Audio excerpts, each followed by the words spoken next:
Oh my gosh. The sound always resets. So loud. Let's continue.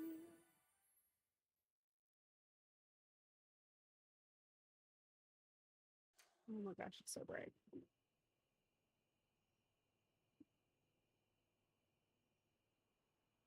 Okay. It's Sunday. How many people have I tried to date? Oh, I'm maxed out. Okay. It's bedtime. Am I allowed to click on things like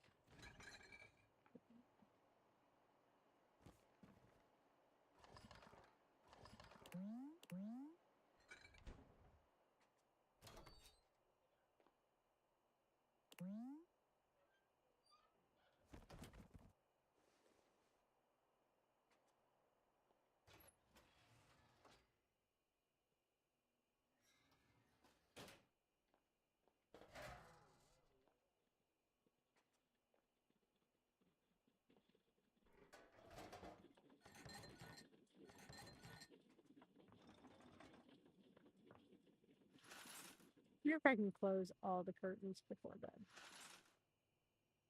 Just for giggles.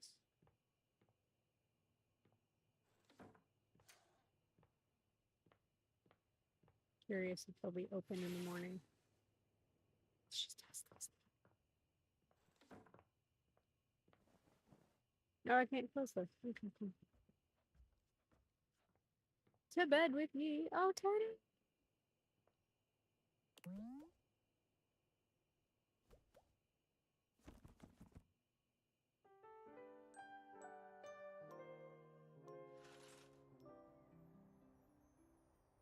Okay, let's go check our curtains. See if they're still closed.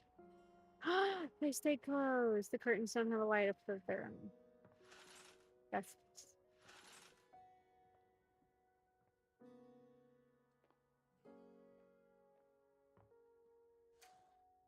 Let's talk to the vacuum. Because I feel like there was a clue about doing that. There's something strange about the handsome figure you see standing before you. It's not his clothing, even though he does appear to be dressed in some sort of plastic armor. No, it's something about his face. Handsome though it may be, you can't quite place his expression. Stranger still, he doesn't speak to you at all. He just stares, his face screwed up in concentration, and his lips pressed together. Is he clogged? Is he unable to talk because he's got legs? What's that?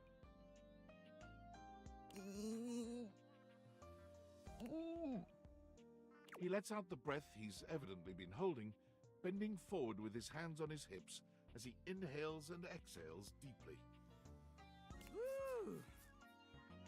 Sorry about that. Just trying to see how long I could hold my breath for. I knew it. The vacuum is Zeno Robinson.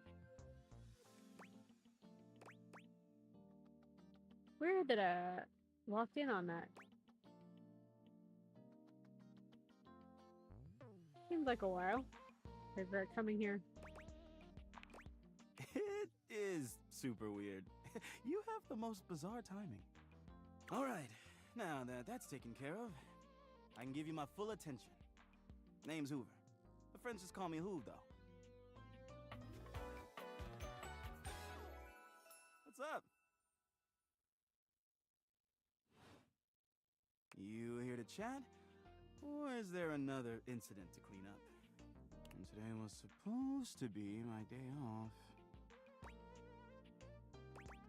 I might have dropped a whole packet of wet noodles. I'd love to chat. Sure. What about?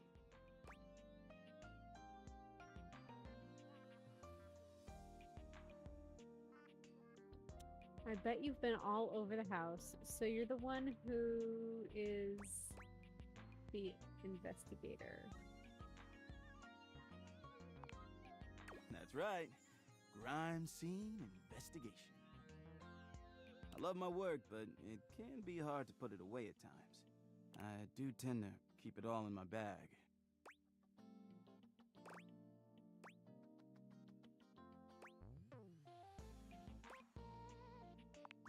Oh, there's plenty of room in there. Looks ready to birth. Guess you'd know better than me.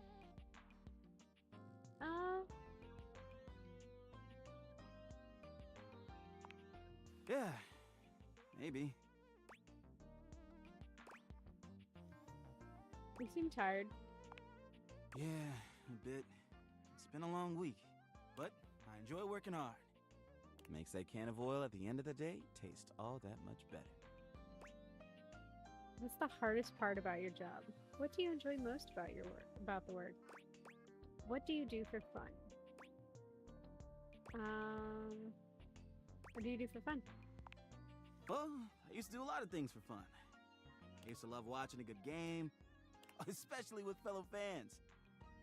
And sometimes I'd have a drink after a long day's work. These days, I don't know. I've just felt a bit too cluttered. Nothing to worry about, though. Hey, it's been great talking to you, but I gotta finish up my work and call it a day. How about you come back and see me next time you got a minute? I feel like I haven't gotten out to do something fun in a while. And maybe the two of us could, I don't know, catch a game or have a drink?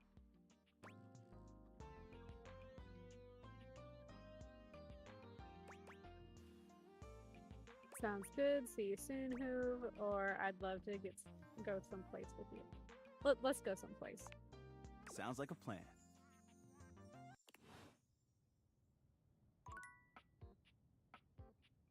Let's see. No. I feel like if I click these, it's just gonna be Dorian. Let's do the clock. No? Oh no, I can. You see a slim, dainty gentleman in a well-tailored suit. He's absorbed in the ticking of a fancy pocket watch, but it's the feline ears on his head that most catch your attention. A tail sprouts from just above his backside, moving back and forth in time with the watch. Tick, tick, tick. Talk, talk, talk. Don't. Do not taint the perfection of the clock with your disgusting imitation. Why have you come? I don't see interruption to meditations on the beauty of time on the schedule. Is that Bryce Papenbrook?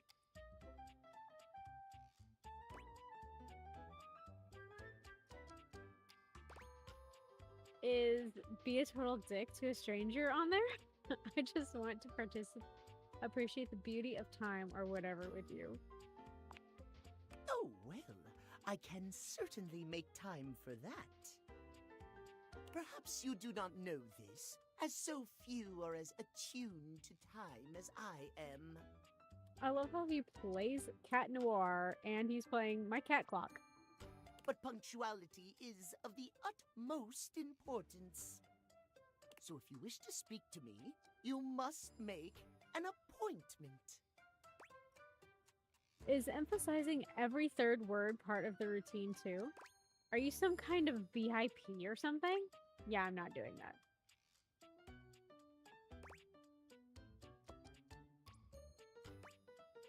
Oh. I feel like that would just be kind of mean.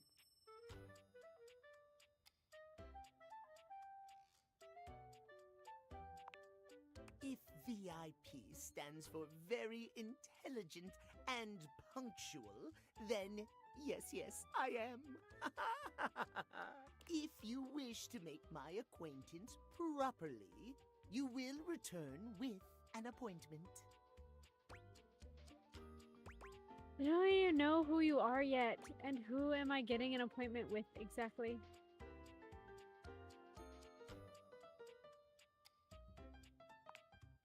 Sweet heavenly hours, I was so busy reprimanding you, I forgot to introduce myself. Yes, bad kitty.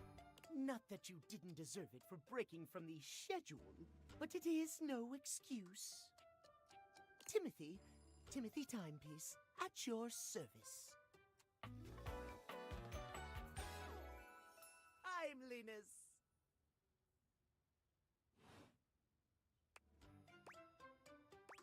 Guess that explains the obsession with time. It most certainly does not.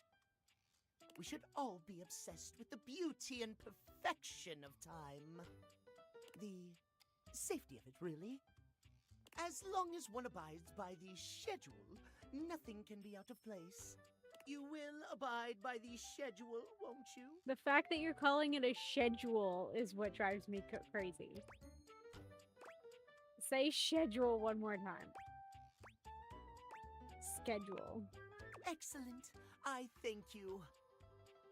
I will see you at noon sharp, and we can speak then. Do not be early, do not be late, and do not try to see me at another time. If you do, catastrophe, untimeliness. See you then, and not a moment before. Okay, hang on.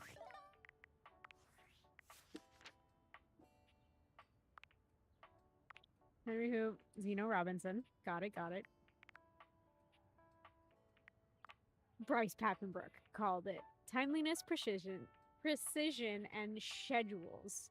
Everything else felines. He hates felines. He's a cat.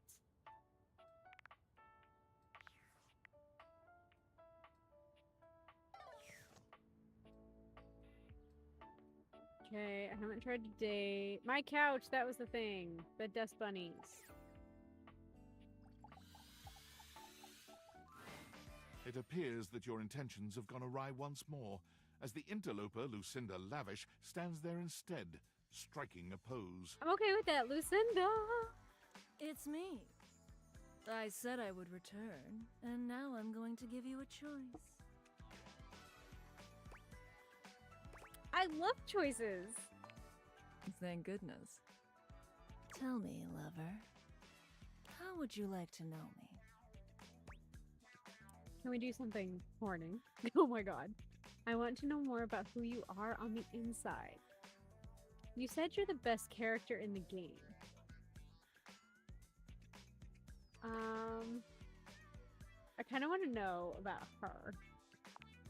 Talk? About me? I love talking about myself. I'm Lucinda Lavish. I'm the extra cool DLC character who is, well, not really a dateable object per se, but more of a different thing. You know what I mean? You're more than a dateable object? You're better. That's a good way of looking at it. I haven't thought of that before. But, you know, when you put the question to me like, what am I? It just kind of seems so frivolous. Boy, I'm really messing this up, huh? No, you're doing great. Yeah, a little. You're more nervous than I am.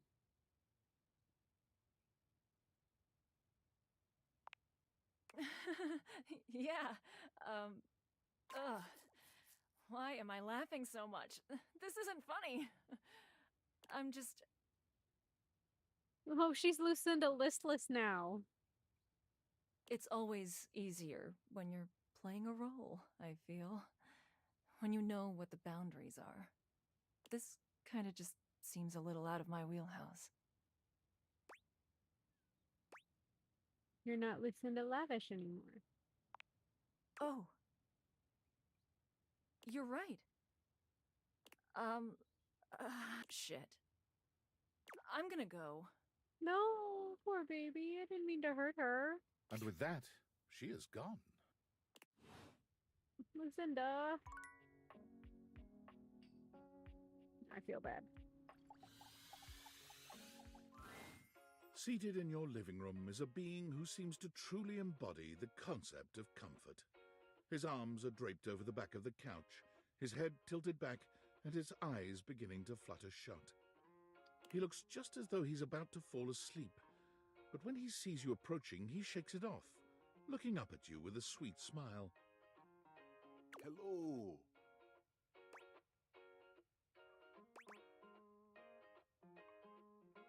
Mind if I join you?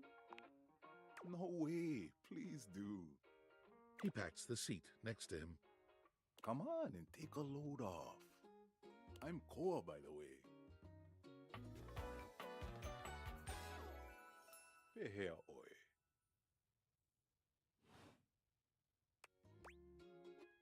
Nice to meet you. A pleasure. Hey, thanks. Most everyone would continue the conversation from here, but Koa only closes his eyes, sighing pleasantly. You wait for him to say something, but all you can hear is his quiet breathing.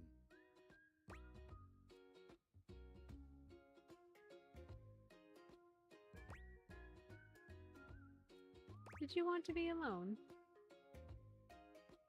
No. Yeah, just ask that. No, that's okay. Koa opens one eye, but he doesn't move. I just thought you might like to share in all this comfort, you know? Couch culture is really all about taking it easy together. You know, like, you ever heard people talk about alone together? Sure, it's like loving someone but leaving them alone. Kinda sus.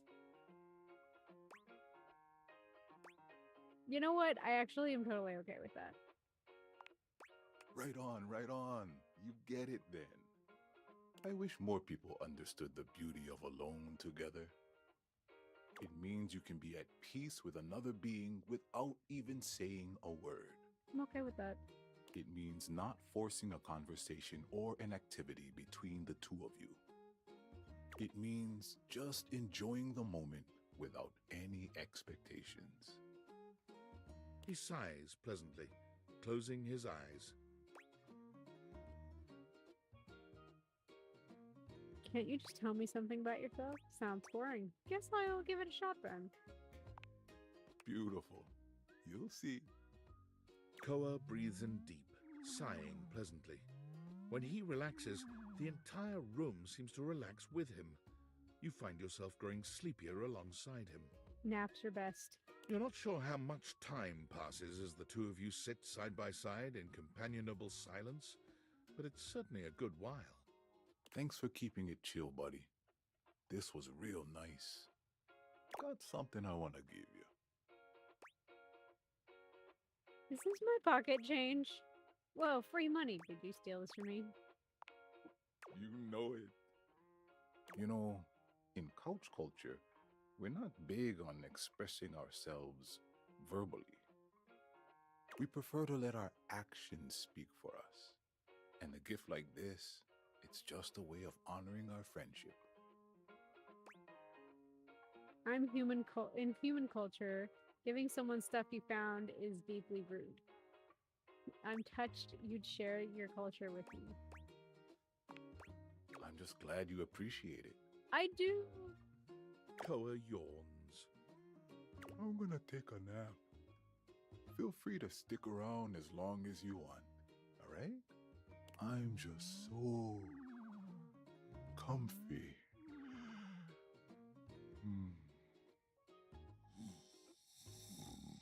Koa, having just woken up from a nap. Oh my gosh.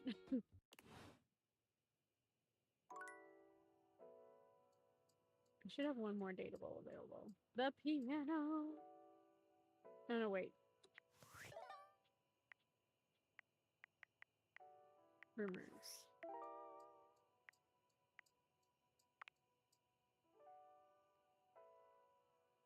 There's a pile of dust that lives under the couch, but I couldn't get to it.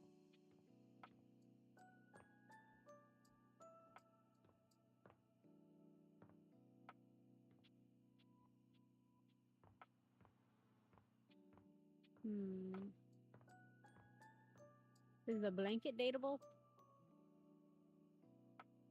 Oh, you know what? Let's unlock everybody I can today. A beauty dressed in black and gold stands before you, her eyes closed and one hand held delicately to her chest. She sways softly, silently, as though she were listening to music you can't hear. She's beautiful. The silence is so long and profound that you begin to notice just how noisy your house is. You can hear your clock ticking, your refrigerator humming, and your air conditioning blasting. Has it always been so loud around here? The silence persists, and this stranger continues to ignore you, lost in her own world. Whatever it is that she's doing, she's clearly very serious about it.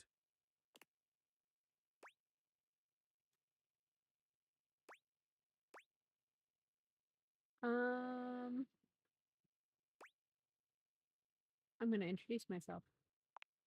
You introduce yourself, and yet still she does not open her eyes.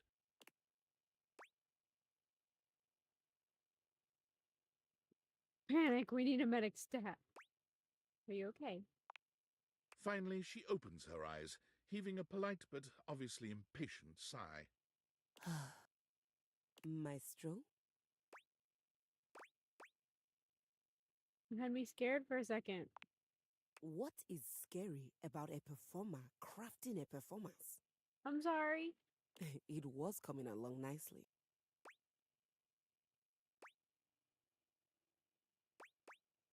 Oh, I'm sorry.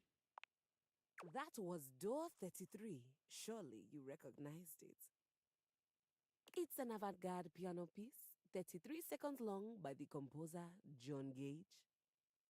Honestly, the man was a genius. I mean, the idea that music can exist without the presence of a single note. No, that's stupid. Breathtaking. No, just stupid. You know, the very first time I played it was when I was in residence with the Dulcemio. You two have met, I'm assuming?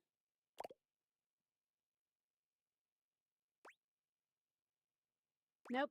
What the hell are you talking about?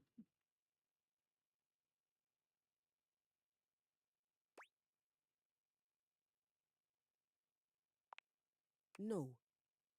Dulcemio is completely different pronunciation, spelling, and comportment. Anyway, our audience that night was completely hopeless. They all kept waiting for the music to start, as if they couldn't already hear it. A rustling program, a muffled cough. It was all being performed in real time, but they kept staring at Dulce and I like we were the Philistines. Because you are. Still, it was one of my finest performances to date. Because you did nothing? It also didn't hurt that Dulce had requested to work with me specifically. I can't tell you just how often that seems to happen. The talent always just seems to flock to me. Speaking of, what is that bizarre little refrain you've been playing over and over as you pass by my keyboard? It almost seems like music. Very atonal. The jingle from the Payday Loan commercial? I don't know. I think it's repressed memory. It's Valdivian's hold music. I can't get it out of my head. I've never even touched you.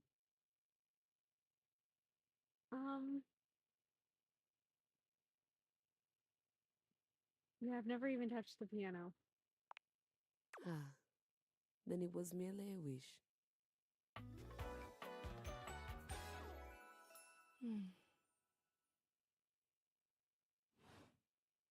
So long, Maestro.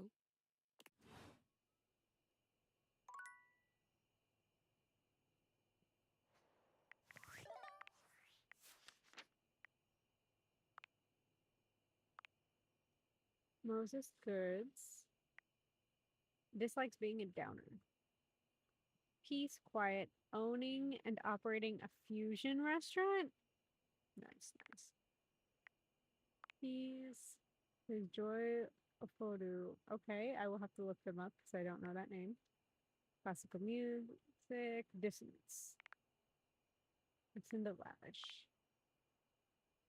Luxury. I like it.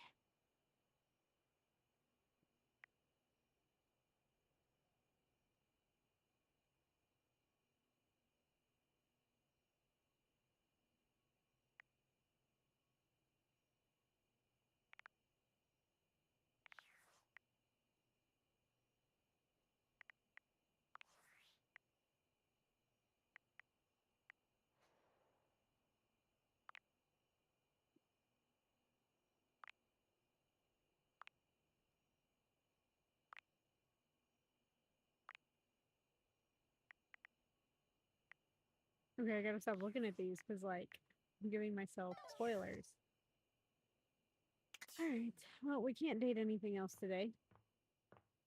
To bed we go.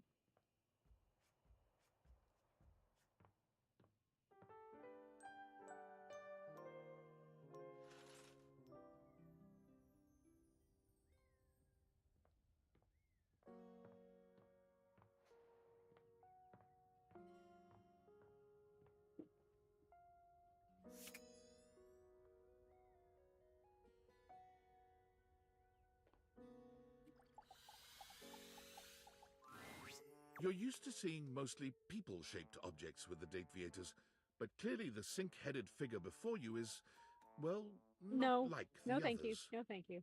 All the time in the world wouldn't be enough to comprehend whatever is going on with this guy. You can see that he's got a sink for a head and the clothing and posture of a beleaguered stand-up comic, but your inspection is cut short by his disturbing screams. Help! Help me! Oh, did he not transform properly? Hello? Can you hear me? What's wrong? Listen closely. There isn't much time. Nothing is as it seems. Oh my gosh, what's going on? I'm not who I appear to be. No! Stop that pop-up screen! My name is not Sinclair, it's Martin! Martin Applegate. And I'm not a sink. I'm an insurance claims adjuster from Turkleman City, Florida. This is getting weird fast. Now you're catching on. Two. Just how weird this is gonna get. I don't know if I want that. I'm gonna go.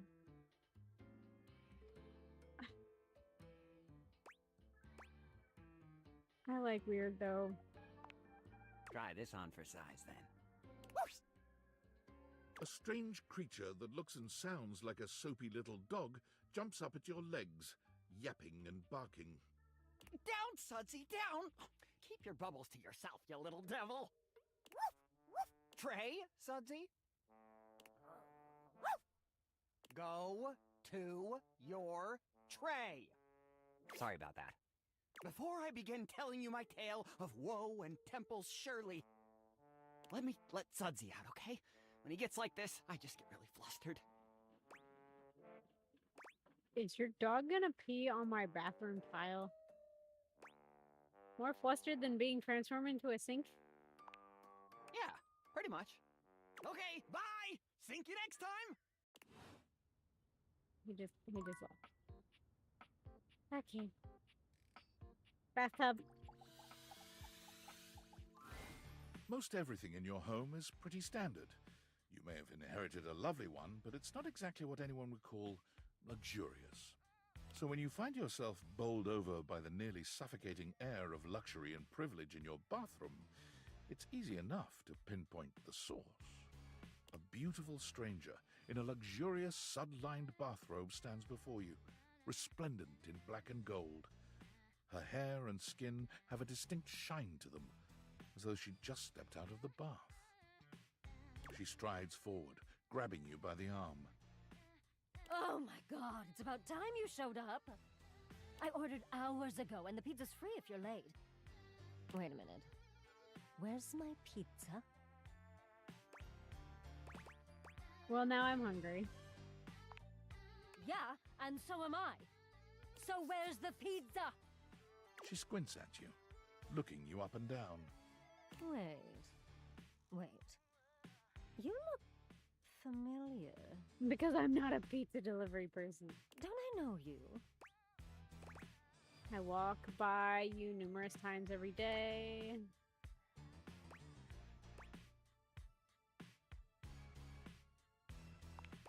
Oh! Oh my god, that's you! She laughs, her entire demeanor changing. Hey, cutie. It's about time you came to introduce yourself to the Queen of Clean.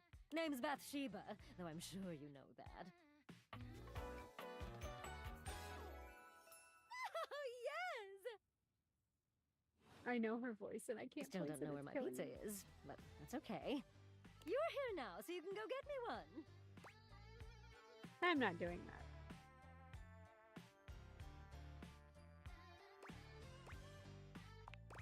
Huh? Why not? Do you want me to starve to death? You're a bathtub. Of course you don't. Well, fine. If you're not gonna feed me, maybe you can feed me. You got any good goss for me? Some nice hot tea? Can't you ask for your friends for that? You really need to work on your people skills.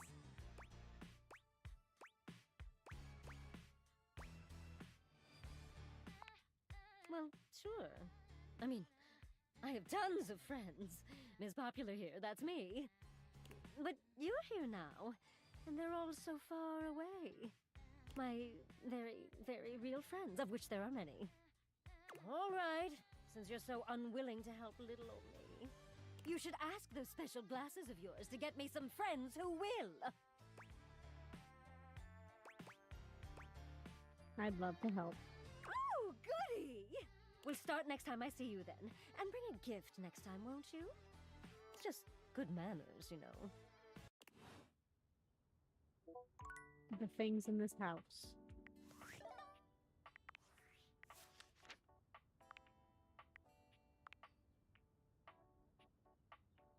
I know that name, but I can't place it for the life of me. Yeah, that tracks. Dislikes oppression of the proletariat due to unrestricted capture of profit by the means of production and cured meats.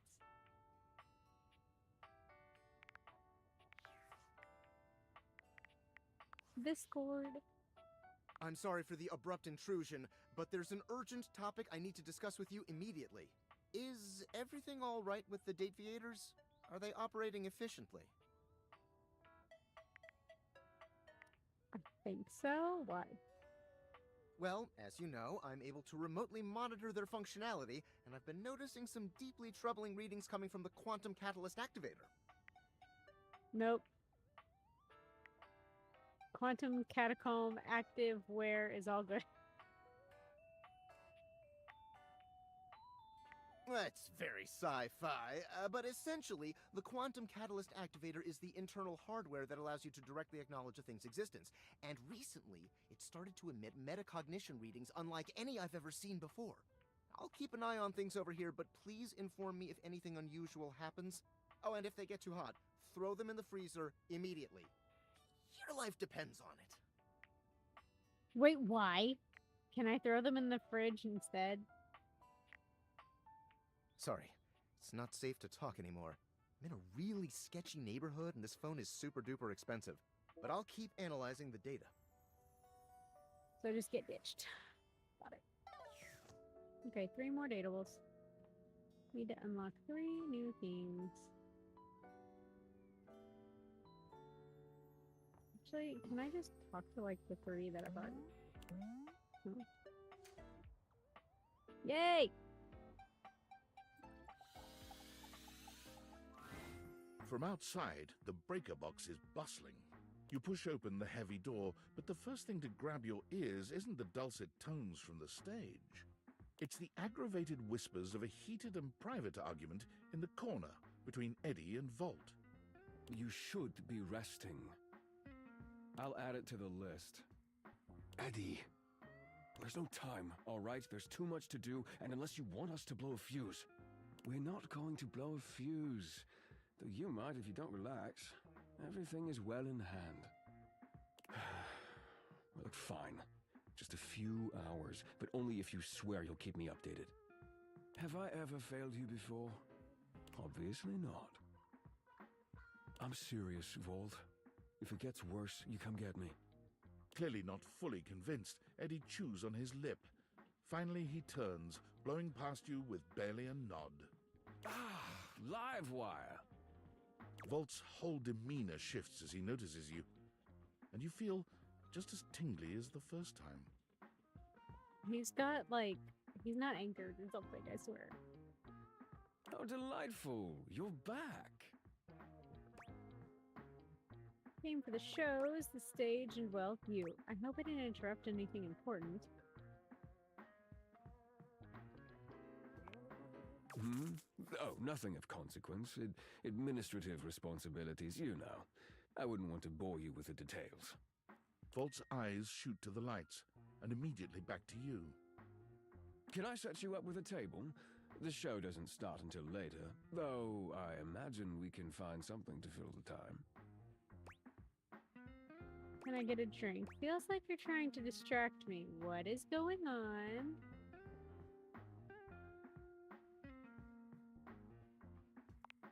For a split second, Volt seems caught off guard. Perhaps your directness has surprised him. But he recovers swiftly enough. Go ahead. Ask your charming host anything you like. Why does the power keep fluctuating? Who is Eddie? Those are all the questions I had. Oh. Who is Eddie? Eddie is my predecessor. He was in charge of all the power in the house before me. So you replaced him. How does that work? Was in charge? Very astute, Livewire. I supply, filter, and regulate all the power in the house. If that's all you, why is Eddie still here? He mainly helps me look after the club. He may be retired now, but his help is quite invaluable in that regard. Go ahead. Ask your charming host anything you like.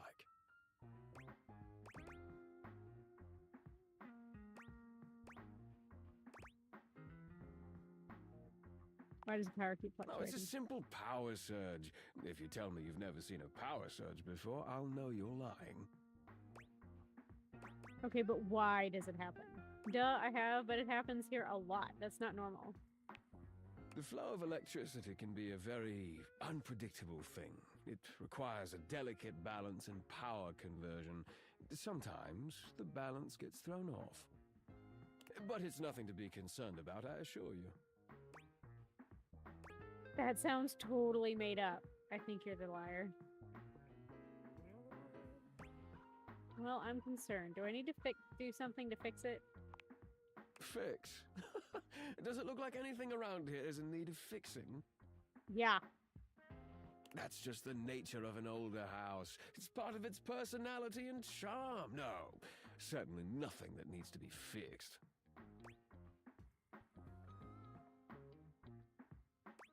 The house isn't that old, though. Well, in human years, perhaps. Things age differently depending on their use, and I would say this house has been well loved, wouldn't you? You really do have an excuse for everything, don't you? I'm simply trying to answer your questions. I don't want to be mean to Jonah Scott. I know it's not really Jonah Scott. I know it's his character, but, like, I feel like I'm being a bully. No, you're just saying what you think I want to hear.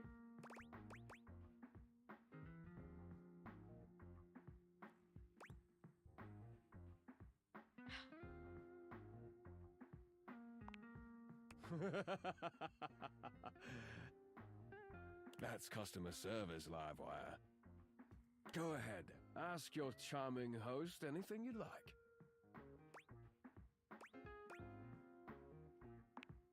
Why, he's...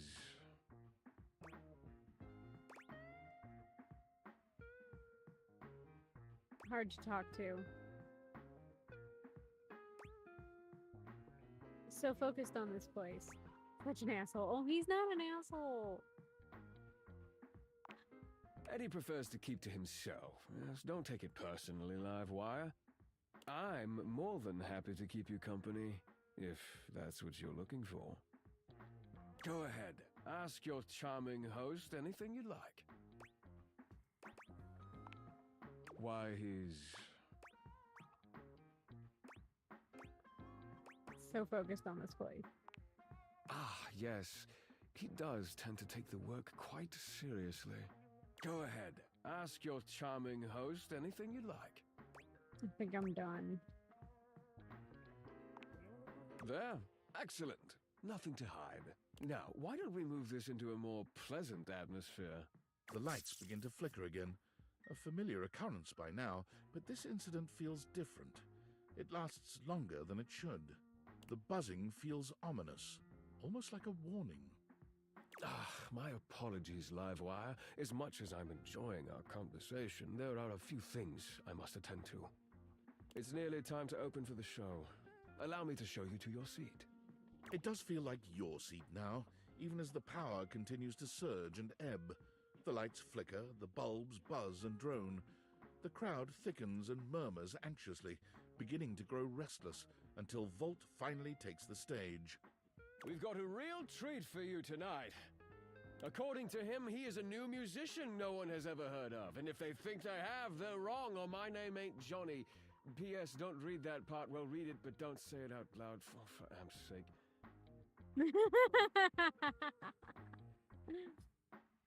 It's Steamy Hendrix!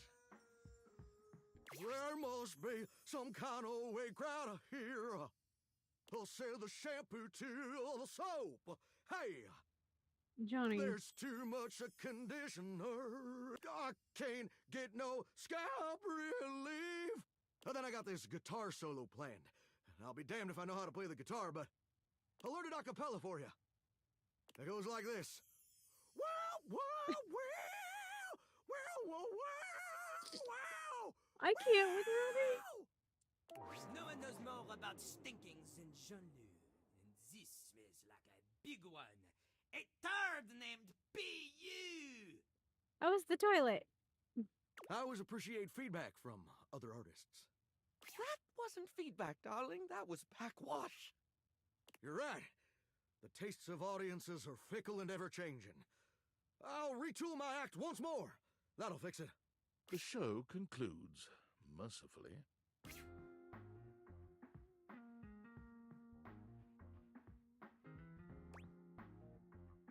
Wait for Volt. I need answers. And you wait. But Volt does not come. Fine, I guess I'll leave. You get up to leave and you notice Eddie, quietly closing the door to the back room and shuffling to the bar to fix his drink.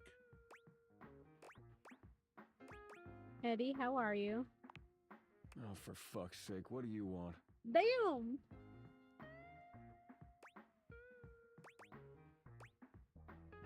Is it just you here closing up? Obvious question time. Fun. Not going to kick me out again? No, actually, I was looking for you. Wait, what? Why? Volt is a super big liar, and I want to get some info about him. Something is wrong in this club. Why do you think that? Did something happen? Just a feeling something is off with him, but I can't put my finger on it. Weird things keep happening with the power. He says it's nothing, but it doesn't seem like nothing. What kind of weird things? The lights flicker and making a buzzing sound. So you came here to, what? To fix it, to help. Right.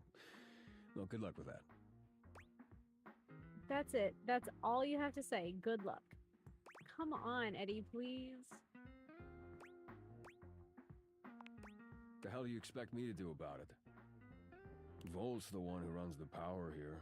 If there's a problem, let him handle it. If he could handle it, he would've. He's in over his head. Huh. Yeah, you're smarter than you look. You actually care about this, don't you? Yeah. Honestly, I just want my lights to work. Not really regretting even talking about this. I think I'm gonna go. Yeah, I do. Damn it. You're not gonna let this go, are you? No, I'm not.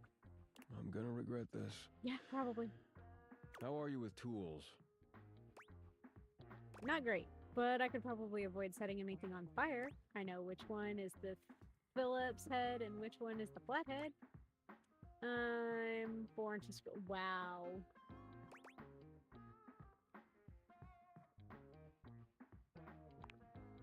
Good enough.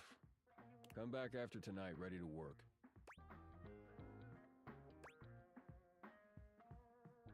What kind of work? Do you want to help or not? Right, got it. I'll be here. Better. You got what you came for, right? Can I finish my drink in peace? Well, I mean, if we're gonna be working together, I'd like to know more about you. We haven't even been properly introduced. Enjoy. Thank you.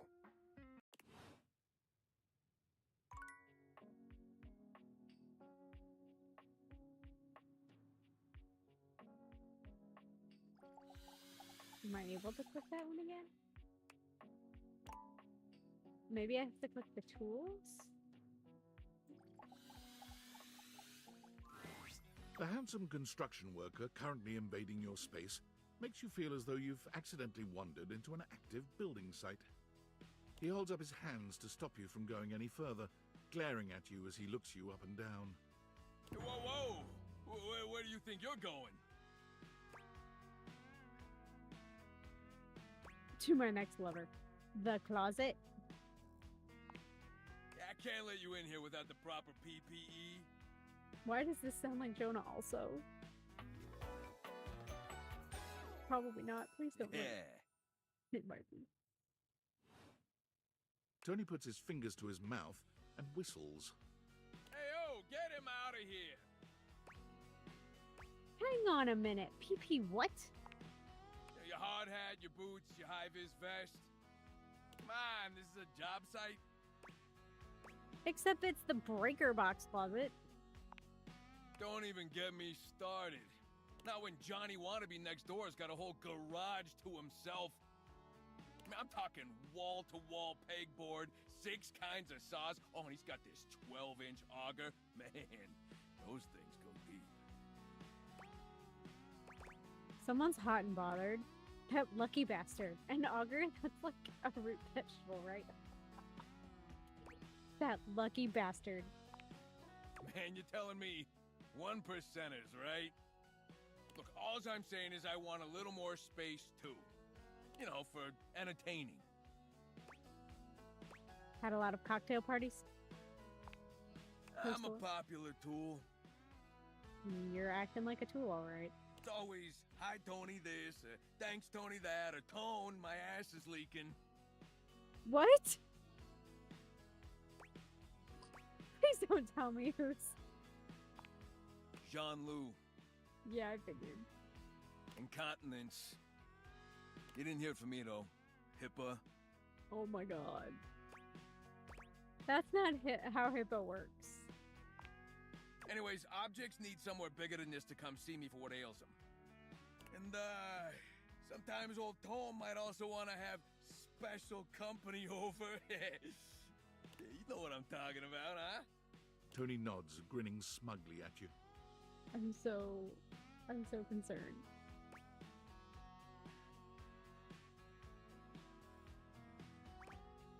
I have no idea what you're talking about, actually.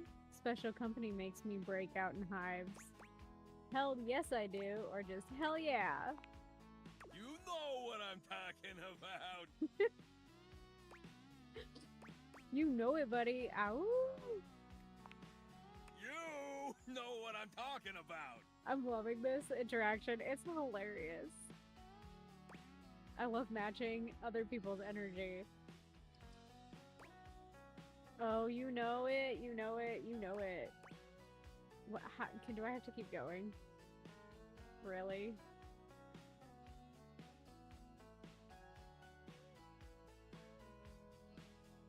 Yep, fuck it. I'm gonna push it too far, I know.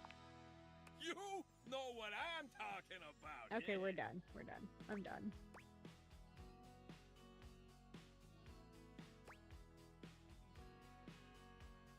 I can't keep going. It's making me uncomfortable. But for shits and giggles. You know what I'm talking about? Woo! Tony nods at you. You nod at him. And you nod at each other.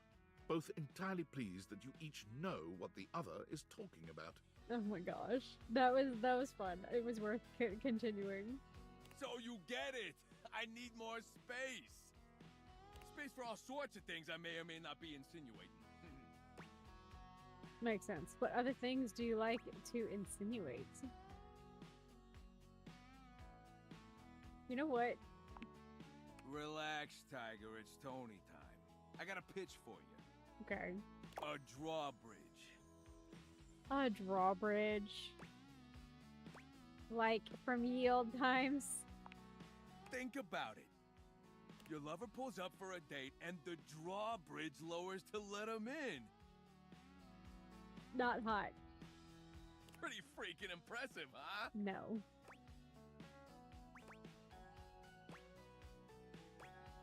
Back up. You know how to do that. Oh yeah. I got everything I need on hand. The flat-looking screwdriver, the pointy star-shaped one, a hammer, and that spearmint gum you've had in here since April.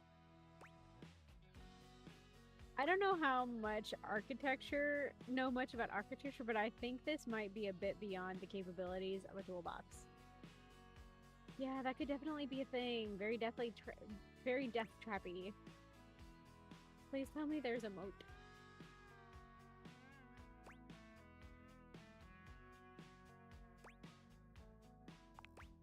All right, you like it, but you don't love it. I get that. How about this? Indoor slide. How do you go up? We get rid of the stairs, replace them with a slide. Great to travel from upstairs to downstairs. But how do you get back up? What about going up? Way ahead of you. All us construction guys do this. It's an industry standard. You ready? Hit me. Grippy socks. I don't want to wear grippy socks all the time. I think our stairs might be load-bearing, so I'm gonna say no. Sounds super fun and not at all inconvenient. Can I sleep on it? Oh, hell yeah! Can I get a 90-degree incline on that slide? No! Oh my god.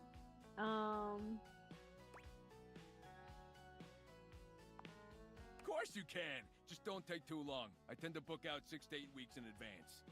Now, how do you feel about indoor pools? Because if we rip out the floor in the living room, we can get you an indoor pool.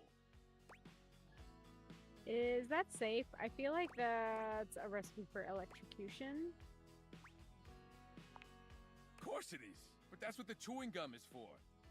You just stick some of it in the outlet holes and Viola, it's now all shockproof. It's Viola. Oh my god, we're dead. That concludes my remodeling advice. Now for the actual dating advice, you're just gonna have to sign up for my workshop. There's a workshop? I hope there will be a hands-on demonstration workshop. Sounds expensive. You must really know your stuff. Oh, you better believe it. I'll be paying real close attention, so you better make sure you're taking notes. I'm gonna make it real easy for you. You wanna take my workshop, all you gotta do is show up. No paperwork or nothing. Now, I don't mean to hustle you out of here, but I gotta take lunch. Union rules. But you can come back later and see what we can do. You know, help you fix up your romantic affairs. You will not make me a project, Tony. Alright, you will so-and-so.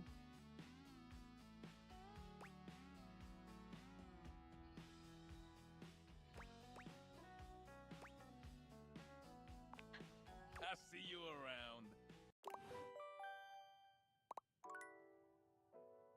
Okay.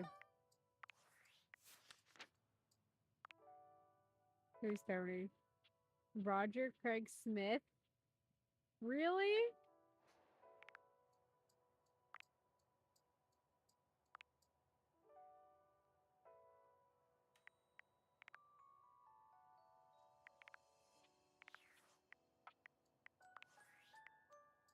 Champ, champ, champ! How goes it? You know, talking with stuff around the house. Your butt. I guess I don't know how to speak to the youth today. Valdivian would like you to complete an exit survey based on your time here. How would you rate your time with Valdivian? Very short. All right, everyone has an opinion. And now that one belongs to us. I appreciate you participating. One more question. If you were to recommend, I don't know, Tom for a job somewhere, how likely would you be to send his resume along? You were to recommend Tom for a job somewhere, how like you're Tom. Ah, that's just fine. I'll be straight. There was no exit survey. I just need some help. Now that I've revealed my own vulnerability and gained your trust, how likely are you to recommend Tom for a job somewhere? Not likely. Ah, can't win them all.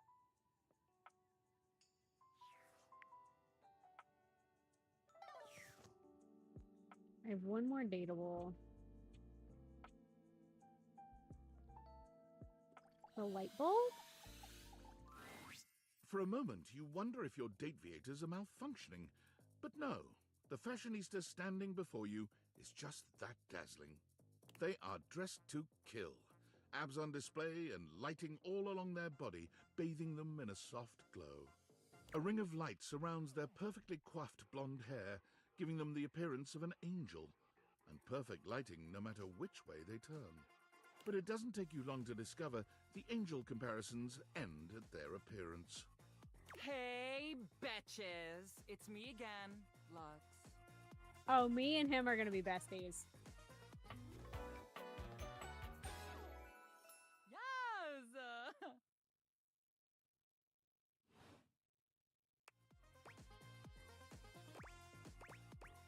I'm not a bitch. Much less plural bitches. You're literally flawless. Aren't I, though? You're perfect in every single way. Physically, you're gorgeous. I like your sense of humor. I love this. Physically, you're gorgeous. But my personality is terrible? Just a smidge. Like, you wouldn't want to hang out with me? Is that what you're saying? What? No, I meant it as a compliment. If you're lying, I will murder you. Damn. Online, I mean. My Luxies will destroy you. That's terrifying. Your Luxies? I was just trying to be nice. That's terrifying. OMG, don't take everything so seriously. I'm just kidding. You were Baby. not. Yeah, uh-huh. Are the Luxies your fandom or something? My followers, my fans, my subs, my minions? Yes, it's what I call them. So just your name with an IE at the end? Gotcha. So you're a streamer or something? No. And honestly, you're being super disrespectful. We don't use that word anymore. We use the term influencer. Influnker? You mean influencer? Incandescent, naturally flavored, like unbelievably naturally charismatic entertainer. Oh, okay. I see. That's a mouthful. That sounds stupid. Cool. I know. We're called influencers for short.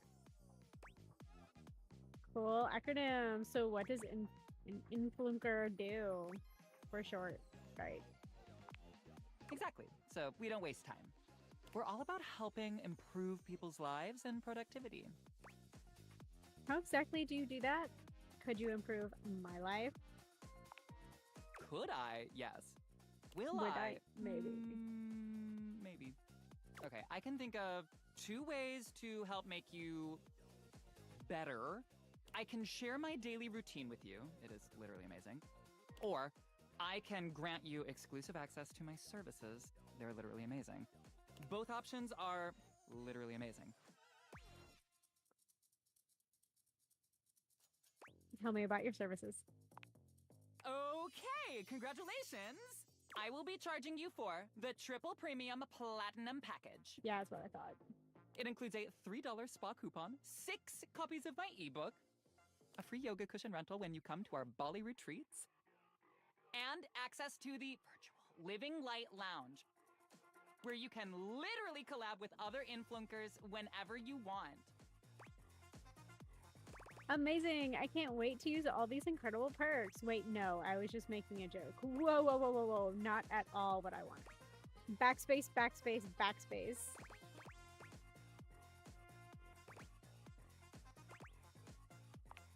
That's totally okay. You can cancel anytime. Thank God. I want to cancel right now. Sorry, I should have been more clear. You can cancel anytime after the first 3 years. What the? This is illegal. Oh, okay, call the cops. Or write a strongly worded email to Instagram. I am sure they will respond right away. XOXO, bye. Oh my God, this light bulb.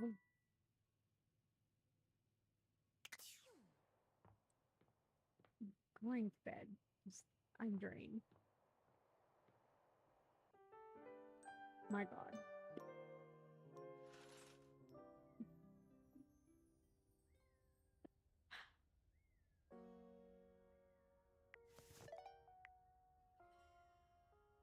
Continue to awaken digital objects. Okay. Oh, helps if I'm in dateable mode.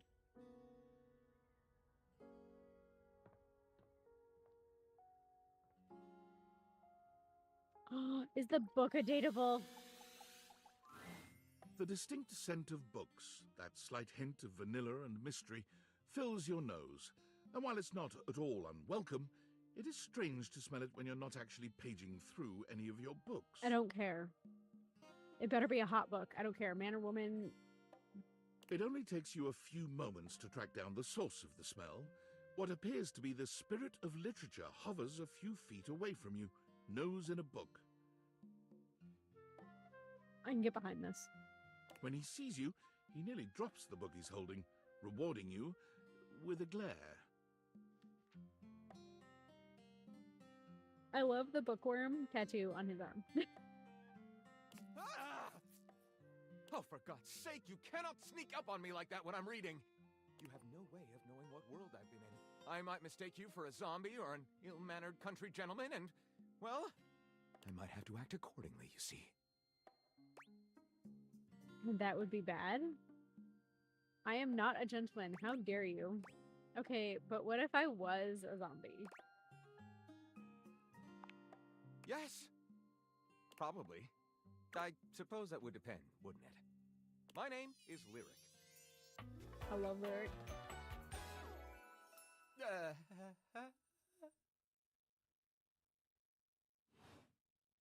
I chose the name myself, you know. I was originally written as Lionel. Can you imagine?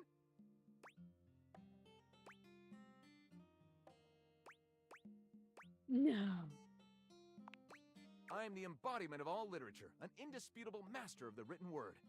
I have read positively everything. I am voracious with books, poetry, magazine articles, any genre, any length, any style. I love it all. I know you're curious about all that, so I figured I'd offer it right up front. I'm totally curious. What are we reading right now? What am I not reading right now is a shorter answer. Yeah, that's literally me. This one right here is 20,000 Leagues Under the Sink, a riveting account of voyaging in a submersible to rescue a clean sponge from a dirty band of moldy criminals. This one, Angles in America, is a non-fiction history on the American phobia of rounded spaces. A bit dry, but it does make you see space and architecture in a new light. And this one I picked up on a whim, and I won't put down until they pry it out of my cold papier-mâché fingers. Pounded in the butt by the abstract concept of self-improvement while my gym equipment watches. Wait, what?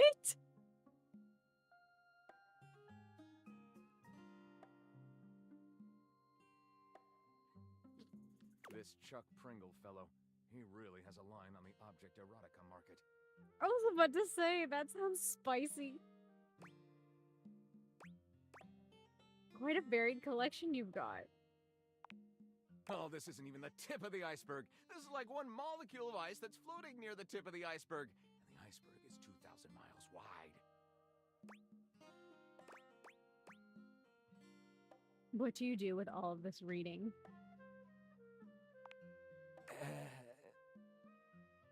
What do you mean?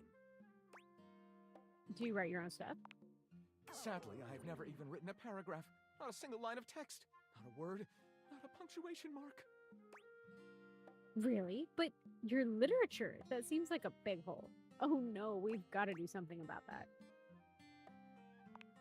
We do? We? Yes. Do you mean that you would help me write? Write with me? Yes. We could co-author the first book of lyric? Yes, indeed. First book of lyric is pretty cool title, honestly. Well, I never. This is most excellent. I wager you're about to become the first human in history to help a book write a book. All very exciting. I have some materials to gather. Pens, paper. We'll probably need quite a bit of extra paper to crumple dramatically on the floor when writer's block sets in. Yes. Oh, how fun! I'm about to experience writer's block! All right, I'll get to gathering. I'll need some time, but when you return, ready shall I be. Oh, I've got to go see the cat.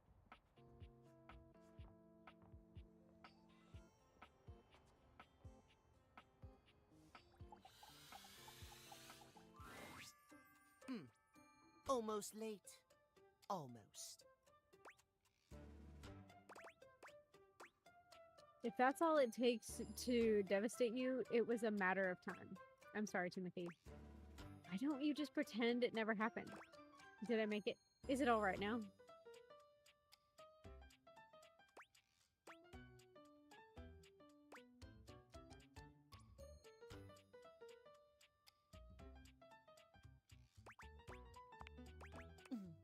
Thank you. Tell me why you've sought me out. Aside from the pleasure of my absolutely sparkling wit and golden company. Is that not enough? I thought maybe I could get some advice from you. You seem like you have it together. Nobody is talking to you for your sparkling wit or golden company. I was hoping to get your advice on love and dating. Oh, well, I can certainly help you out there. My love life may be on hiatus, but as they say, a broken clock is right twice a day. Timothy looks at you for a few moments, clearly expecting something. Laugh really loudly. Stare at him in silence. Smile kindly.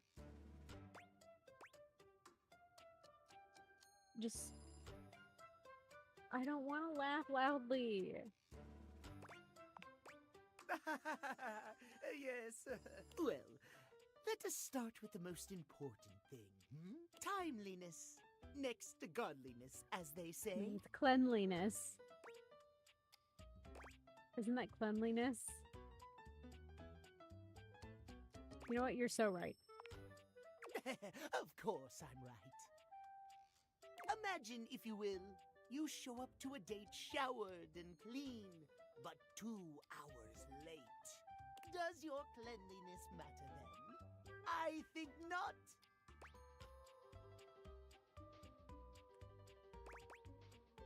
I guess not. It matters a lot, actually. You are simply wrong, my friend. Timeliness above all else. Timeliness! Fine. Oh dear, how me flies. I must away quite soon, but before I go, I want to be sure I've imparted my wisdom to you precisely as I meant to. What did you learn from me today? It's okay to show up to a date disgusting as long as you're on time. Show up late to make a sexy and exciting first impression. Timeliness. Exactly! Just so, just so. Just remember, there is always time for timeliness. Now leave me. I've run out of time for this conversation. If you wish to speak again, find me at 3 p.m. Precisely at 3 in the afternoon. Farewell! But it's 3 p.m. now and I can't click on you again. See?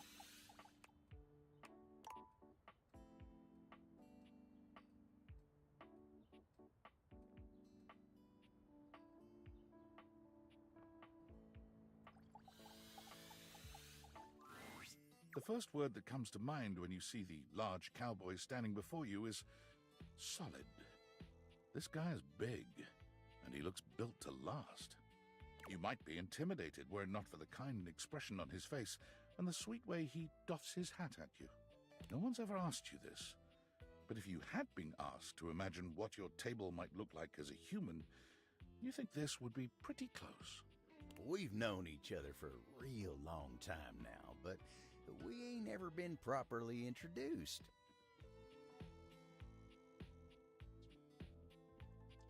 Please tell me that's Spike Spiegel. So, first things first, name's Abel, and I'm your table. And second, that is one fantastic red shirt you got on. Please tell me that's Spike Howdy. Spiegel.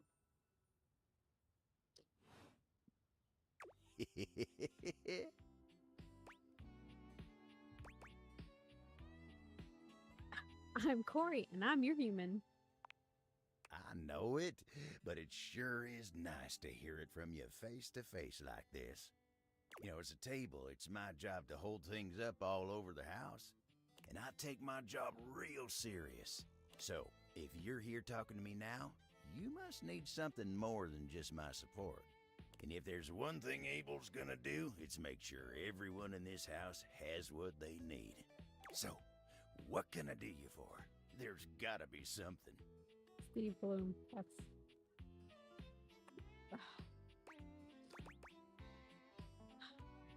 I'm just getting to know everyone around the house. Do you have any dating advice? You're assuming I'm here for you and not just walking around my house. Oh yeah? Well, Skylar told me you was getting to know everybody real good. Maybe looking to getting back into dating and all that? Dating, huh? Hoo-wee. Dating ain't really my area of expertise, you know. Me, personally, I never was one for casual stuff. If you're looking for someone who knows people, though, you might want to talk to Kopi. You'll find her nearby. What do you mean by casual stuff? You the old-fashioned type.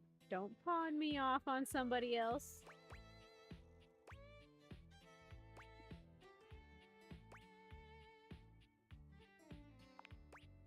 I guess you could say so. All that talking and whatnot. Trying to fit each other's history into bite-sized portions. Oh, it just ain't my speed. I mean, hey, that's why I'm here. Then you really gotta talk to somebody who knows what's what with dating these days. Kopi will get you on the right path. Wenda, tell her I say hey when you see her. Thanks, Abel. You take care now.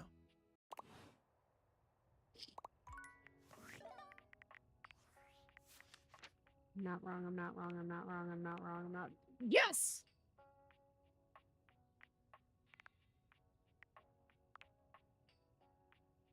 Wars.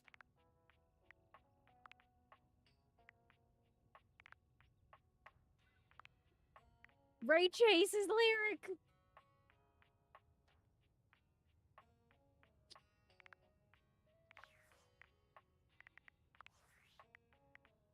Valdivianites! Guess who? If you guessed David Most, three-time runner-up for Business Magazine's CEO of the Year, you'd be right. Team, I just wanted to do a soft follow-up on my recent email regarding my lost sunglasses. I'm happy to report my office has already received hundreds of tips regarding the item's whereabouts and are quickly combing through them as we speak. However, I really must reiterate that the tip line is for verifiable leads only. I saw them in Turkmenistan, or did you check up your butt? While obviously very humorous, detracts from our serious efforts to expediently locate the missing item. In that spirit of camaraderie, anyone who sends a false lead will be downsized on sight. Thank you for your ongoing support in this matter.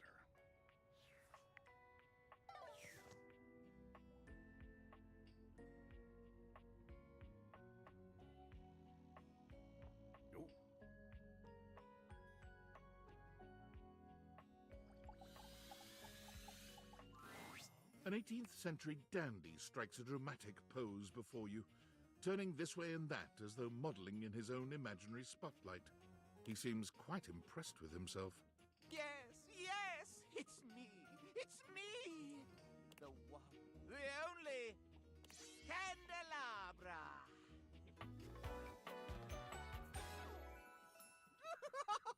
It's if Lumiere had, like, sassies.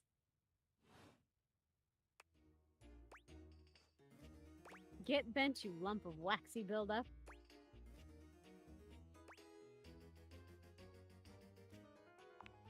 Goodbye.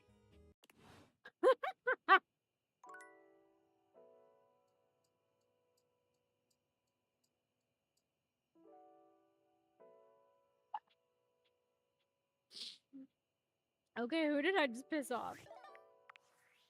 Who did I just piss off?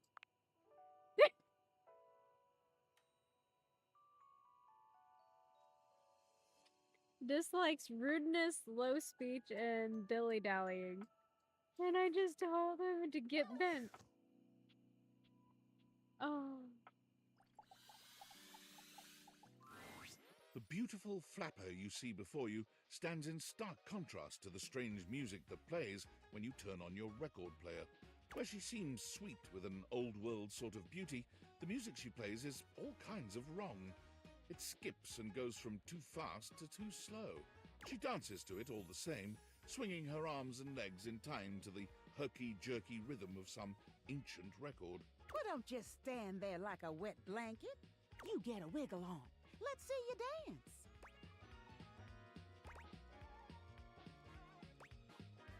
May I have this dance? Pipe down and just dance already. You give it your best shot, which seems to please her. Now you're on the trolley. You mean I got it? Exactly what I said. You're getting it. Mercifully, she turns the music off. Well, well, well. It's about time you came to see me. My name's Rainy. Well, not who I was looking for, but... How you doing? I've been waiting for you to come over and see me sometime. You've been all over this house, but you never come my way.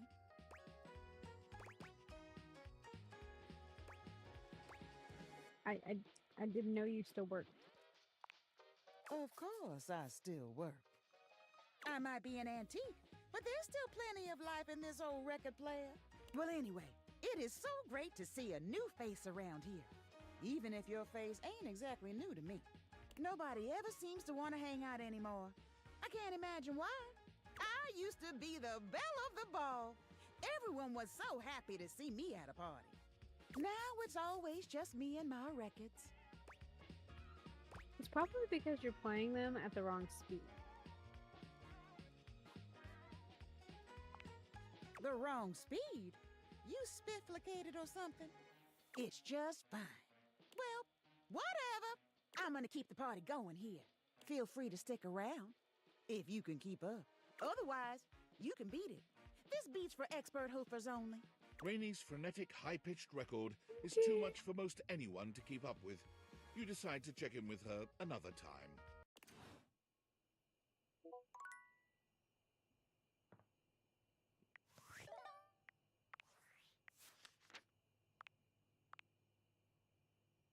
No Randall. Okay. Are you there? Please answer. Hurry! Yes, I'm here. There's something we need to discuss. It's of the utmost importance. Go on. It's the Dateviators. As I mentioned, I've been closely monitoring the electromagnetic field anomalies emitting from the quantum catalyst activator. And I know this is going to sound completely insane, but it appears... well, it seems... I can't believe I'm even typing this. Spit it out. I'm attempting to. Based on the data I'm looking at, you may actually be able to use the Dateviators to bring objects to life. Yeah, I'm doing that now. It's hot.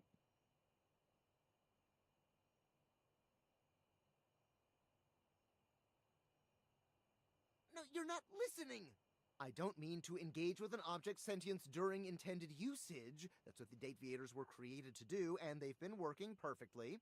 I mean to 100% literally transform objects into living, breathing humans. Oh. Tell me more. We have absolutely no idea the ethical implications of turning objects into people. Would they have rights? Do we need to feed them? And if so, how often would we need to feed them?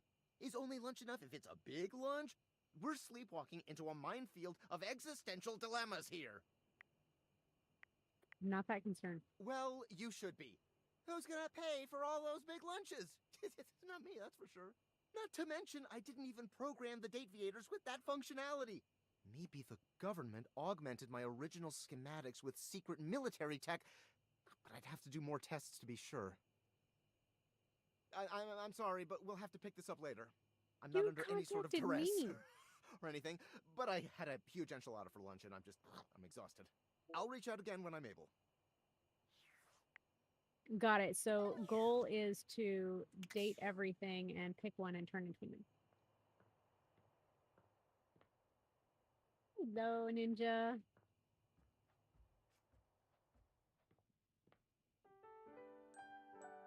We have to go talk to Eddie and Volt. In the wrong spot. Am I? No. Whee! You approach the breaker box, and it isn't anything like you remember. It looks almost lifeless. There's no boisterous crowd, and the sign buzzing dully in the window reads closed. The door hangs ajar, like a slack mouth. You push through, though, and find Eddie at the end of the bar, nursing his usual cocktail. Huh, you actually showed up. Yeah, I said I'd help. I guess that means I lose. Wait, what?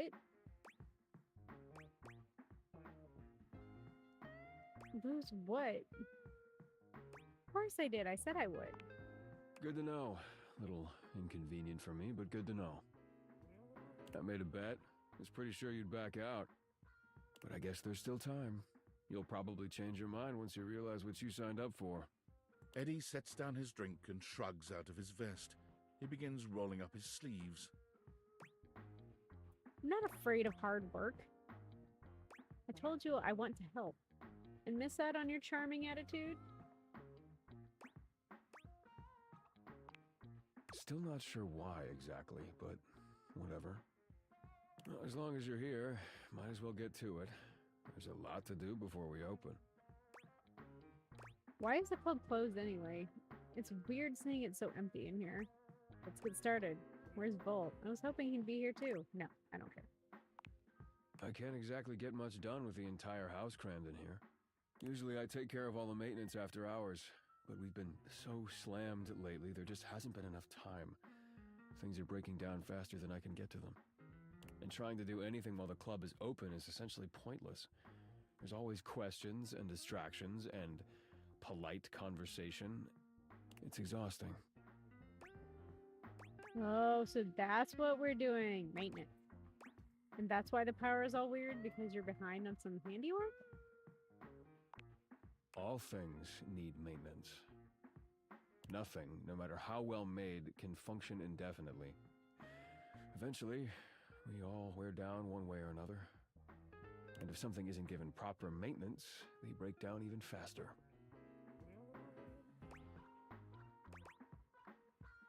What happens if a thing wears out completely?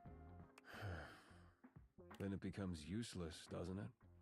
Now, come on, we're starting with the wiring backstage. Oh, and grab that tool bag.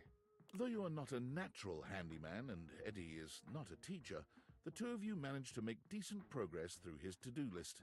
At one point, Eddie leaves you alone to get something from the bar, and you confidently ascend a ladder to change a dead bulb. But as Eddie returns... Wait, be careful, that's not... The ladder suddenly gives way beneath you, releasing you into thin air. But a split second later, Eddie is there, strong arms outstretched to catch you. Stable. Oops. Sorry, Eddie. You alright? I'm fine.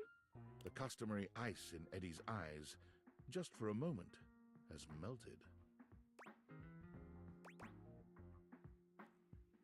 Yeah, I think so. I'm not gonna lie, falling off a ladder would scare the shit out of me. As Eddie releases you, his face contorts back into its customary gruff expression. That was unbelievably careless. What were you trying to do exactly? Change a light bulb.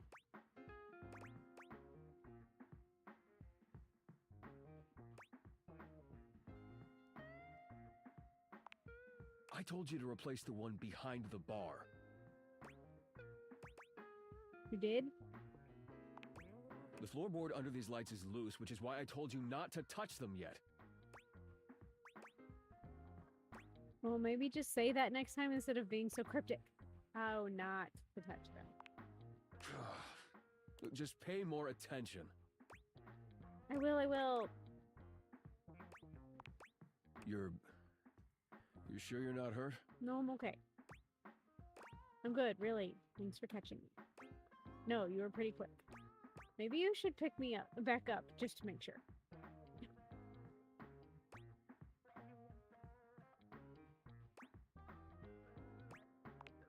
You're welcome. Let's not make a habit of it. Now, go get the ladder and put it behind the bar this time. The next and last phase of your work proceeds without incident.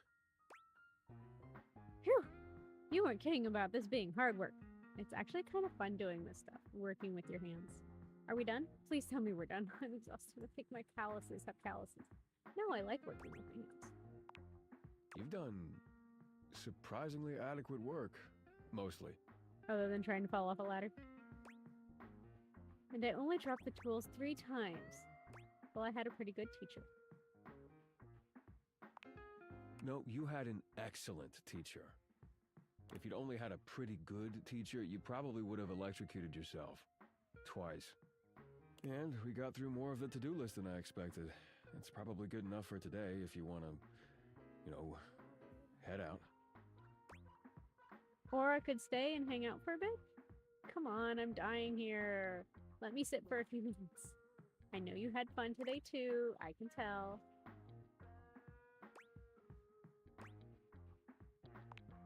I suppose if you want to rest before you leave, that's fine. Did we fix everything yet? I still don't understand how any of this actually helps Volt for the power issues. I suddenly feel awkward and self-conscious. Not everything. These things take time. Look, next time we'll get the rest. Just need to do a little more work and it'll all be fixed. You okay, Eddie? Yeah. I'm always okay. No, you're not. See ya.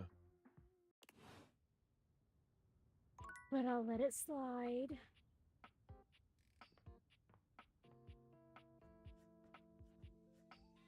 Yeah, let's see. I haven't hung out with the thermostat. You feel an unseen presence detach, flee. It seems that there is nothing here to speak with. Mysterious. Perhaps this is not the place. Wait, did that use up one of my things? Ugh.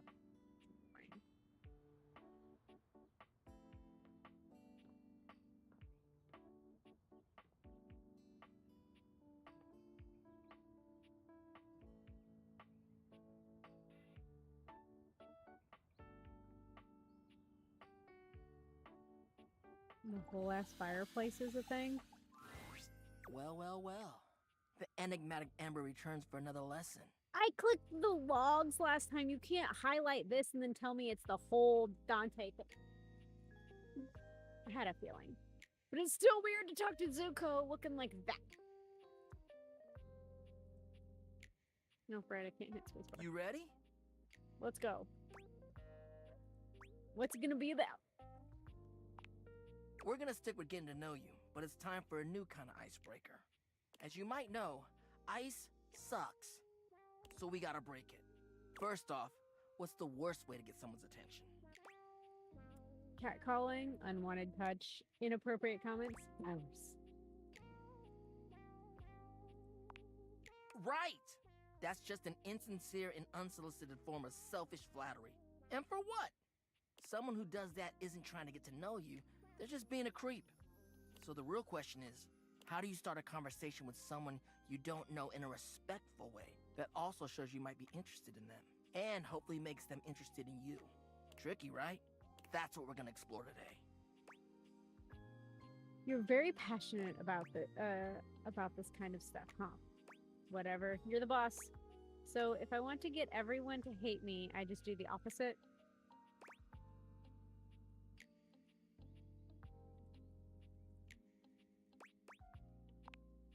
Yeah, if that's what you want. I really hope you don't. I love seeing love come to be. And as far as making love happen, nothing can start without the icebreaker. And the icebreaker is observation and interest. Interests? Right. It might seem basic, but first you gotta notice them. But not just that. You can't be like, oh, they're hot, I'm gonna go talk to them. Nah, yo, you gotta really take them in. What's their demeanor? How do they look?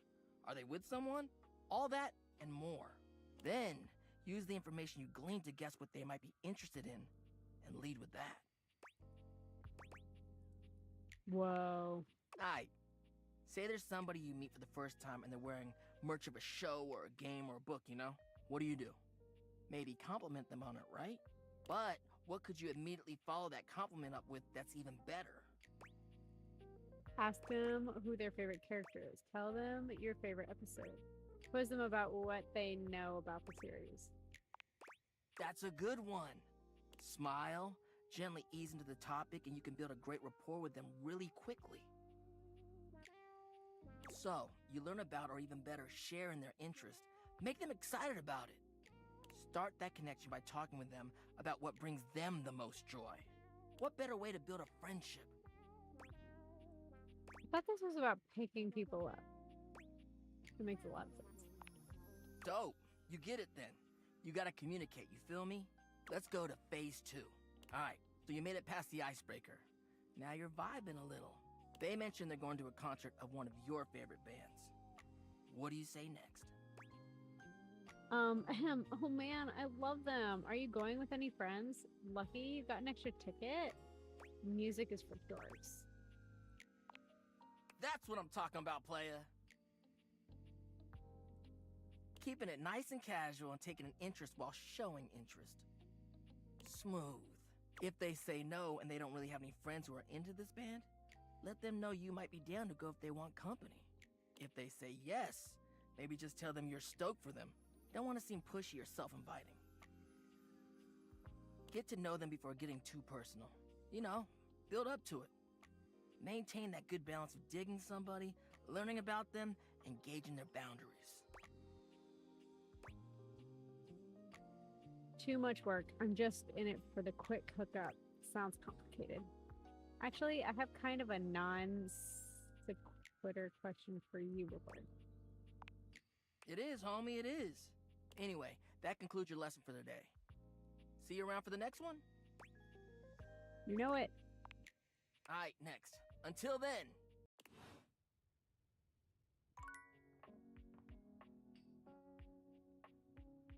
Is my TV gonna turn into Mac?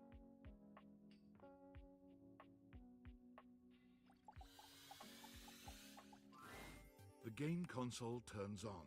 Team 17. Sassy Chap Games. Moon Surgeons. This has to be the most immersive video game you've ever played.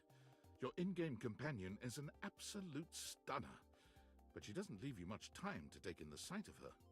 She waves you forward, looking around as though she expects an attack to come at any moment. You're here. I didn't think you'd make it back.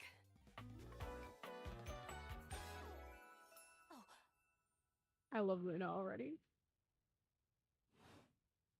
Which way do you want to go?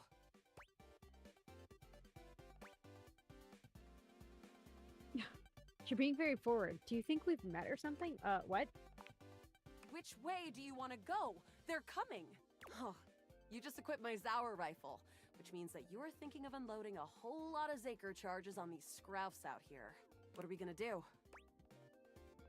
Unload a whole lot of Zaker charges on the Scroufs. Talk to the Scroufs. Run away from the Scroufs. What the fuck are Scroufs? Unload. Berserk! Eat Zaker, worm!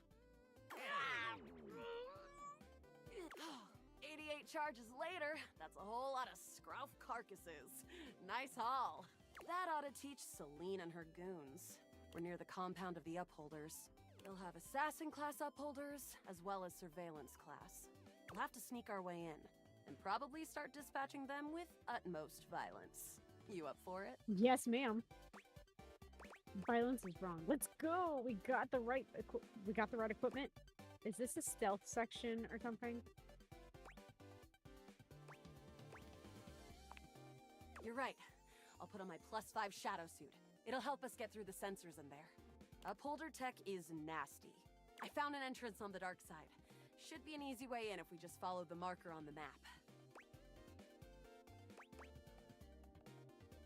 Sounds good. Following. After a short walk, you find yourself standing in front of a bullet-ridden metal door, way out in the middle of the cold, grey landscape. This is the entrance I've never seen anyone use. With my trock-picking skills, we'll have this open in no time. Luna, tell me more about yourself. Me? I'm your average member of the Resistance. Maybe above average. We fight against the Upholders who are determined to do everything in their power to druck everything up here on my homeworld. Are we sure the Upholders are the bad guys? And who am I to you? You? I always thought of you as a companion. Someone who followed me around and gave me advice. Cute, but expendable. Luna picks the lock, allowing you to peer inside. Damn. You can see hallways filled with shining electronic doors off into the distance. I'm expendable. Here we go.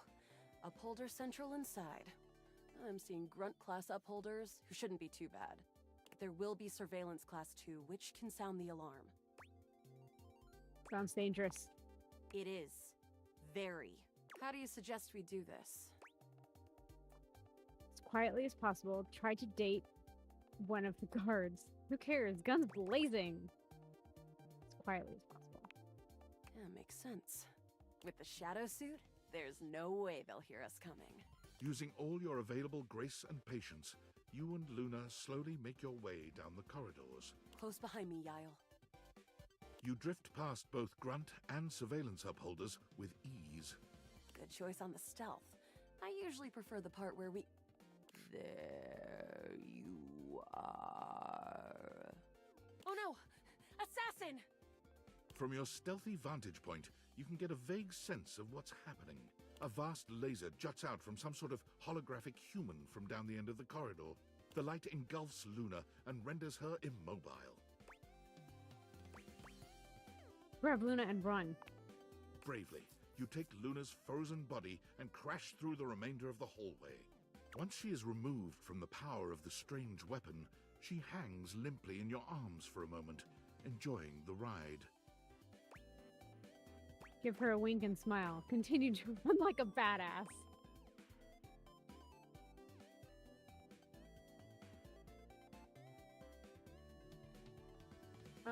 Just continue to run like a badass.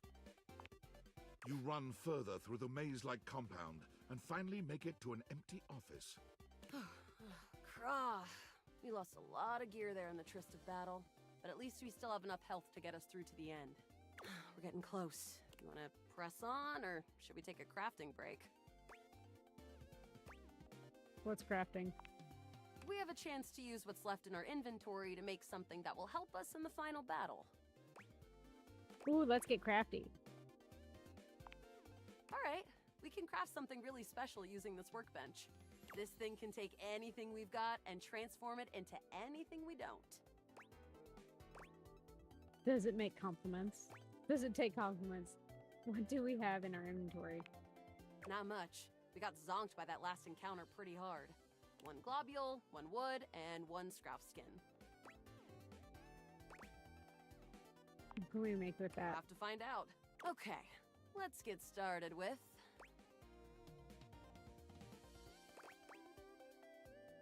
One globule.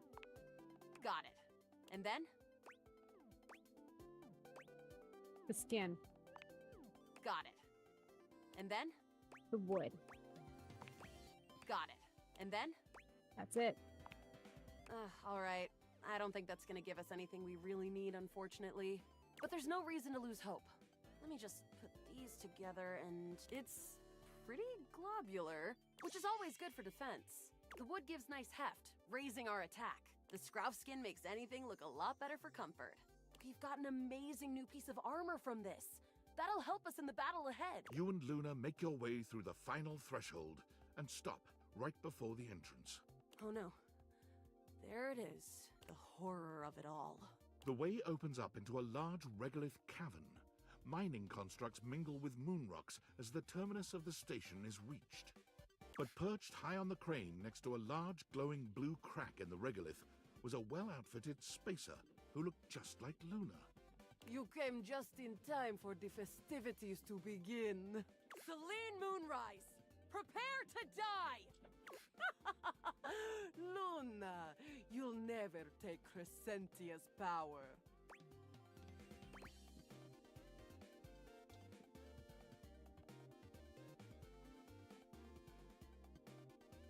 Who's Crescentia? Crescentia, the goddess of the moon. We found her in 2066, and next year, she'll be destroyed, leaving us free to harvest. The glowing crack seems to swell. Charge, bitch!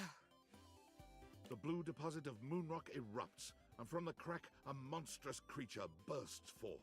Crescentia! Go!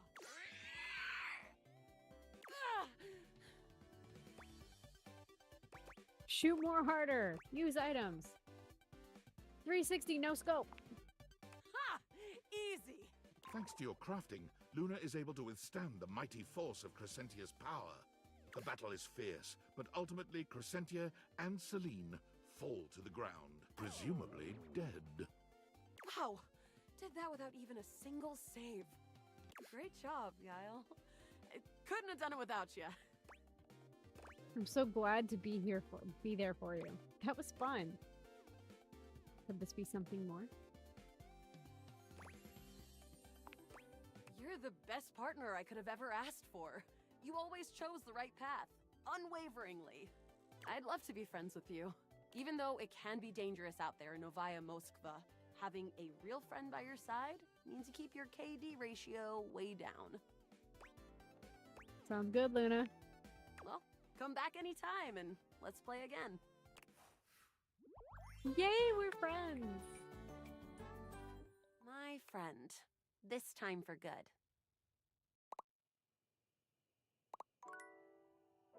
I don't think... Oh, I have one more dateable.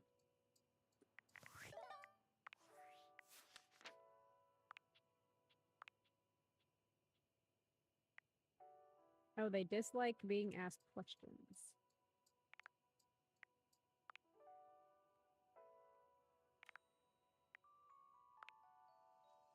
Shelby Young.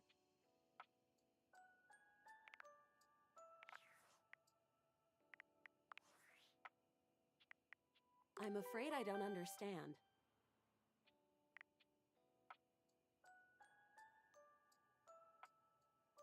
You're the robot that took my job. I am Val 9000, the latest in iterative AI assistants, assigned to help Valdivian customers achieve their wishes. While I may have taken on the duties of several thousand employees at Valdivian, I can assure you that no humans lost their employment. That's demonstrably untrue. I heard you use our voice function to call me. If you ever need assistance, you can simply say, "Okay, Val, can you please help?" and your nearest device will answer. I definitely didn't say. Maybe that was a butt dial. I'm afraid I don't understand. A butt dial is when you accidentally call someone like your butt dialed the number. You'll never understand. That is very humorous. Perhaps your butt was asking for assistance. Yep, my butt needed help. Nah, my butt is just fine, baby. That is a relief to hear. Please give my best to your butt. If there is anything else I can get for you, please say in a clear voice, "Okay, Val, can you please help?" and I will assist right away.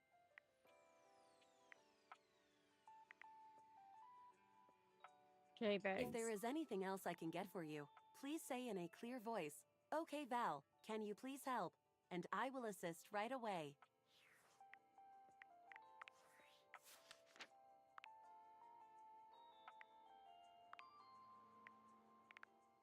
Why did it say I had... Yeah, why is the data deck stuck on new?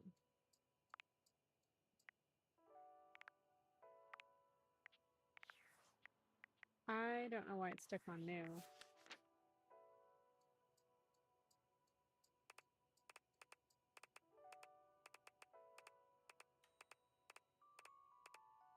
I really don't get it.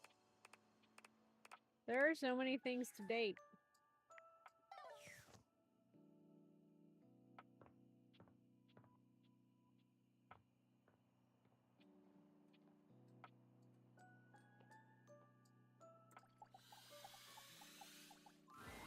A bartender drums her fingers on the countertop, clearly bored out of her mind.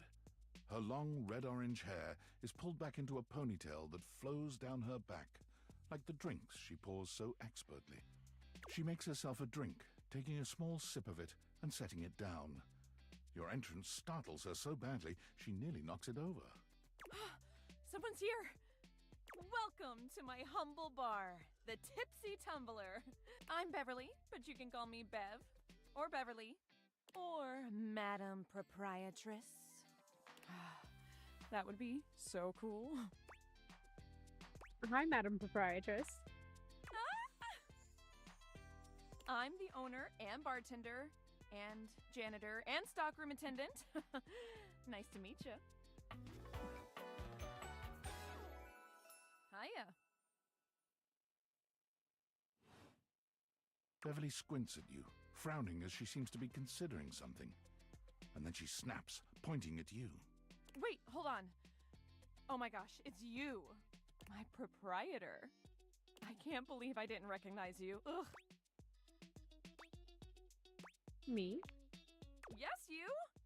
Who else so charitably bought this adorable minibar for me so I could set up my dream bar? I owe you a huge debt. You have free drinks for life here. Welcome to the reopening of the Tipsy Tumbler. And I know what you're thinking. Oh, Bev, that's a lot of openings. Did something happen the first 6 times you tried to open the bar? Nope, nothing. Well then why have you reopened so many times? But how can that be when a babe like yourself is here? First, oh, thank you. Second, great question. I wish I knew. I've lost an alarming amount of sleep trying to figure it out. So please don't leave. You are literally my first customer in ever. Every time I thought you were finally going to invite people over, I'd polish the place up and prepare to be the best host I can be. But then each time you'd chicken out and spend yet another weekend all alone. I mean, why did you get a minibar if you weren't going to invite guests over? I thought buying the minibar and all the mixing accessories would motivate me to finally invite someone over.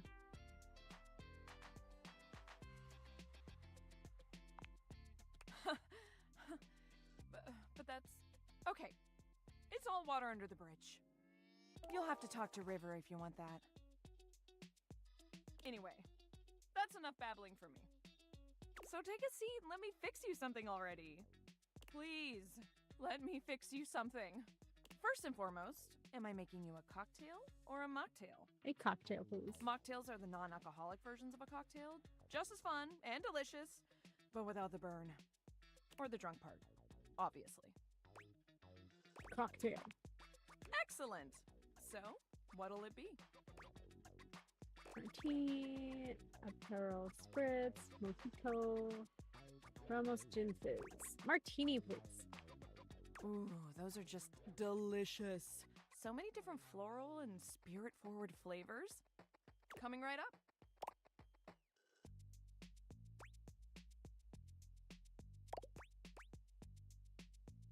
Pour it out in front of her. That's horrible. Sip your drink.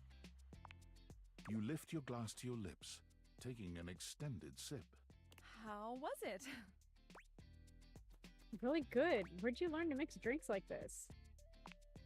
Well, after 6 grand openings, I got a lot of practice in. Plus, with a name like mine, I should know my beverages pretty well. I really don't want to close this place down.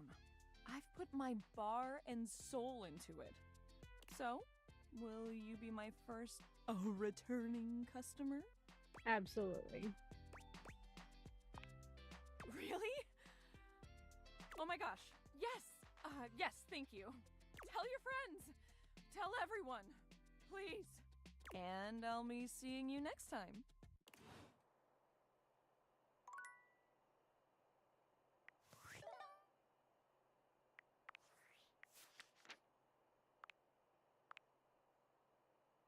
Marisha Ray.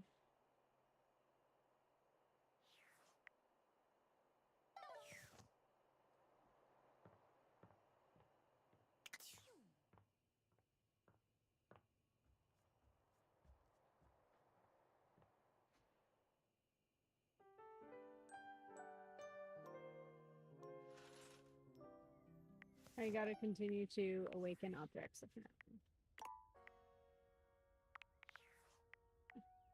We are at 38. Oh my gosh, we unlocked 14 more people. All right, I am gonna call it a night. I need dinner. I have work tomorrow, so I definitely was not planning on being up too terribly long tonight. So I will see you guys next time. And somehow no, it just went dark. Okay, never mind.